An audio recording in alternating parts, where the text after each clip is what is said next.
Assalamualaikum warahmatullahi wabarakatuh. Selamat siang teman-teman mahasiswa. Selamat datang di mata kuliah Pendidikan Pancasila. Untuk bahasan kali ini, kita akan membahas mengenai kajian Pancasila dalam sejarah bangsa Indonesia. Yang pertama, sejarah perumusan Pancasila. Diawali dengan sejarah lahirnya Pancasila, di mana Pancasila ini berasal dari bahasa Sanskerta yang berarti panca adalah 5, sila adalah prinsip atau asas. Pancasila merupakan rumusan pedoman kehidupan berbangsa dan bernegara bagi seluruh rakyat Indonesia. Jadi teman-teman, seperti ini merupakan rumusan dan pedoman kehidupan. Artinya apa? Nilai-nilai yang ada dalam sila Pancasila atau dasar negara ini menjadi tumpuan atau norma dasar, menjadi pedoman masyarakat dalam berperilaku, dalam berpolitik, dalam melakukan kegiatan masyarakat, keagamaan, ekonomi, sosial, budaya, atau dalam kehidupan berbangsa dan bernegara. 5 sendi utama penyusun Pancasila adalah ketuhanan yang Maha Esa, kemanusiaan yang adil dan beradab, persatuan Indonesia, kerakyatan yang dipimpin oleh hikmat kebijaksanaan dalam permusyawaratan atau perwakilan, serta keadilan sosial bagi seluruh rakyat Indonesia. Nah, nilai-nilai dasar negara atau Pancasila ini tertulis atau tertuang dalam pembukaan Undang-Undang Dasar Negara Republik Indonesia 1945 pada alinea ke-4.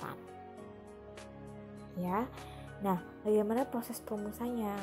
Proses perumusan dasar negara Pancasila ini melalui 2 sidang BPUPKI yang pertama dan kedua, di mana sidang BPUPKI pertama pada tanggal 29 Mei hingga 1 Juni 1945, lalu sidang kedua BPUPKI yaitu tanggal 10 hingga 17 Juli 1945. Oke, masuk pada rumusan sejarah, di mana ada 3 tokoh perumus dasar negara ini. Yang pertama ada Mr. Muhammad Yamin, lalu ada Sutomo dan Insinyur Soekarno. Muhammad Yamin pada tanggal 29 Mei memberikan usulan dasar negara, baik secara tertulis maupun lisan, yaitu kita akan lihat yang pertama. Nah, peri kebangsaan, peri kemanusiaan, peri ketuhanan, peri kerakyatan, dan kesejahteraan rakyat.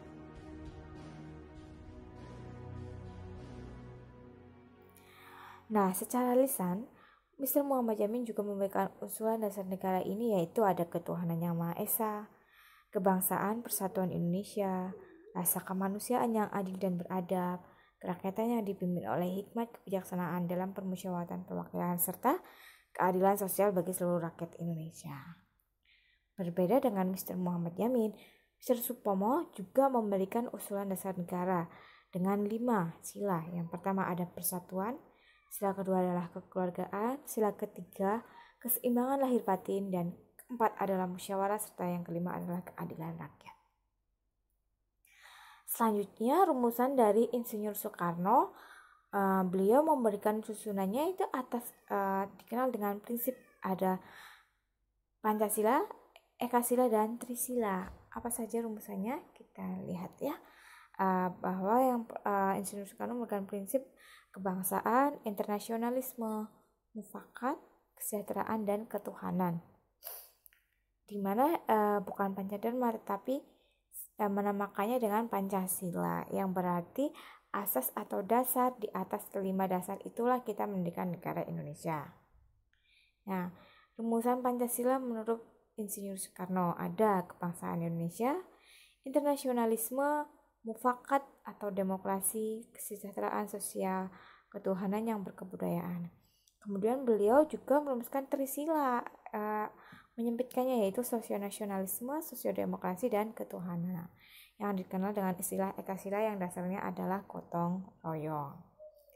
Nah, dari ketiga tokoh tersebut kemudian dibahas atau digodok bersama gitu ya dalam rapat panitia, yaitu dikenal dengan panitia kecil atau panitia 9 pada tanggal 22 Juni 1945.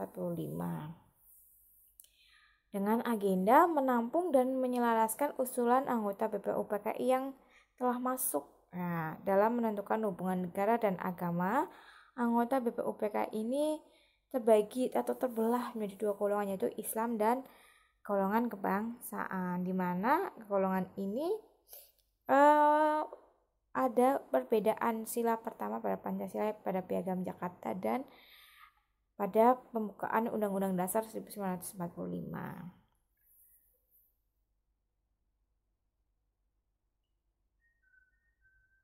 Rumusan pertama sila pada Piagam Jakarta atau Piagam Jakarta Charter ini oleh para pendiri bangsa itu dengan rumusan kalimatnya seperti ini. Dengan berdasar kepada ketuhanan dengan kewajiban menjalankan syariat Islam bagi pemeluk-pemeluknya, menurut dasar kemanusiaan yang adil dan beradab, persatuan Indonesia, kerakyatan yang dipimpin oleh hikmat kebijaksanaan dalam permusyawaratan perwakilan, serta dengan mewujudkan suatu keadilan sosial bagi seluruh rakyat Indonesia.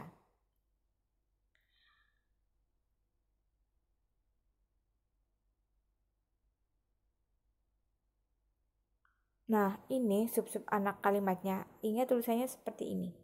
Dipisahkan gitu ya. Selanjutnya, ini rumusannya secara penomoran utuh dan penomoran populer ya. Berbeda, ada kata serta yang dihilangkan. Namun, pada pembukaan hukum dasar atau pada pembukaan Undang-Undang Dasar 1945 ini yang terjadi perbedaan antara golongan kebangsaan dan golongan Islam karena mereka berkeberatan karena Indonesia Timur itu tidak semuanya Islam dan bangsa Indonesia itu bukan negara Islam gitu ya, karena kita kan mempunyai beragaman agama.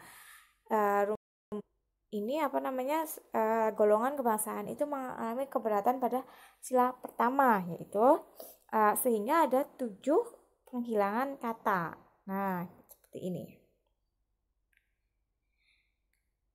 Dengan kewajiban menjalankan syariat Islam bagi pemeluk-pemeluknya. Ini kan yang ada dalam Piagam Jakarta, bunyi Pancasila atau dasar negara.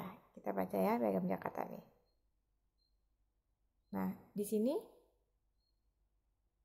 masih menggunakan ketuhanan dengan kewajiban menjalankan syariat Islam bagi pemeluk-pemeluknya. Ini yang versi Piagam Jakarta dasar negaranya. Nah, pada tanggal 17 Agustus itu melaksanakan rapat. Nah, apa hasilnya?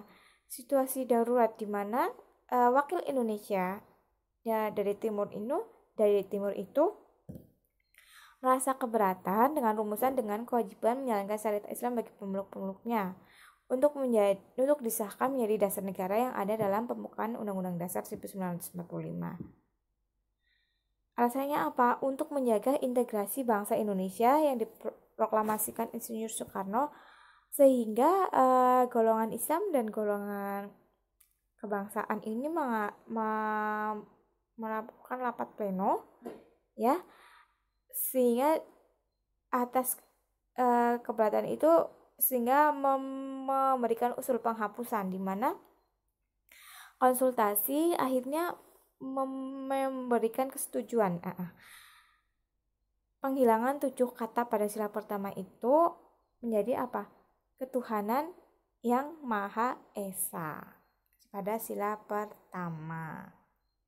Nah, sehingga seperti ini rumusan dasar negara yang ada dalam pembukaan Undang-Undang Dasar 1945 menjadi yang pertama, ketuhanan yang Maha Esa, kemanusiaan yang adil dan beradab, persatuan Indonesia, dan kerakyatan yang dipimpin oleh hikmat kebijaksanaan dalam permusyawaratan perwakilan, serta dengan mewujudkan suatu keadilan sosial bagi seluruh rakyat Indonesia. Nah, itu dia